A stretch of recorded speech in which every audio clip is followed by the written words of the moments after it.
Usap-usapan ngayon sa social media ang pagkakadawat ni Vice Ganda at Kim Chiu matapos uminit ang bangayan ng kani-kanilang mga taga-suporta. Nagsimula ang lahat matapos tanggapin ni Vice Ganda ang isang parangal mula sa FAMAS para sa It's Showtime. Sa kanyang acceptance speech, pinasalamatan niya ang mga host ng programa pati na rin ang mga guest co-host na sina Ralph De Leon at Brent Manalo.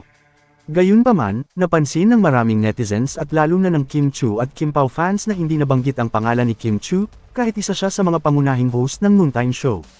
Dahil dito, bumuhos ang iba't ibang reaksyon sa social media. Marami ang nagpahayag ng pagkadismaya at nagsabing tila nakalimutan umano si Kim Chiu, habang ang iba naman ay naniniwalang maaaring hindi lamang ito sinasadya. Sa kabilang banda, may ilang fans na nagpakawala ng matitinding batikos laban kay Vice Ganda, dahilan upang lalo pang lumaki ang usapin online. Hindi na rin nanahimik si Vice Ganda at naglabas ng pahayag sa social media. Sinabi niya na hindi sapat na dahilan ng pagmamahal ng isang fan upang maging masama o mapanakit sa ibang tao. Tinawag niya ang ilang bashers na may toxic behavior, at pinaalalahanan ang kanyang mga taga-suporta na alin pa rin ang respeto sa iba kahit gaano nila kamahal ang kanilang iniidolo. Samantala, nagbigay rin ng pahayag si Kim Chiu tungkol sa issue. Ayon sa kanya, ayaw na sana niyang palakihin pa ang nangyari, ngunit nais lamang niyang ipaliwanag na ang naging reaksyon ng ilan sa kanyang mga supporters ay bunga ng kanilang pagmamahal at pagiging protective sa kanya. Nilinaw rin niya na hindi niya kinukonsinti ang anumang negatibong pag-uugali, ngunit naniniwala siyang mahalaga ring kilalanin ang suporta ng mga taong patuloy na nagmamahal at sumusuporta sa kanilang mga artista.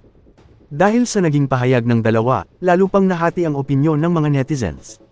May mga nagsasabing tama lamang ang ginawa ni Vice Ganda na pagsabihan ang mga fans na lumalampas na sa respeto, habang may ilan namang naniniwalang may punto rin si Kim Chiu sa pagsasabing natural lamang na maging protective ang mga tagahanga, basta't hindi ito nauuwi sa pambabash o paninira sa ibang tao. Sa aking pananaw, parehong may nais iparating sina Vice Ganda at Kim Chiu. Mahalaga ang suporta ng mga fans sa tagumpay ng isang artista, ngunit mas mahalaga pa rin na manatiling magalang at responsable sa pagpapahayag ng opinyon. Hindi rin maiiwasan na may mga pagkakataong may nakakalimutang banggitin sa isang acceptance speech, lalo na kung maraming taong gustong pasalamatan. Sa huli, mas makabubuti kung hindi na palalakihin pa ang issue at sa halip ay alin ng respeto sa isa't isa. Sa ngayon, marami ang umaasang dito na magtatapos ang usapin. Ayon sa ilang netizens, hindi dapat masira ang magandang samahan ng mga artista dahil lamang sa alitan ng kanilang mga tagahanga sa social media. Para sa iba, mas magandang ituon na lamang ng lahat ang kanilang suporta sa mga proyekto ng kanilang mga iniidolo kaysa sa pakikipag-away sa kapwa fans.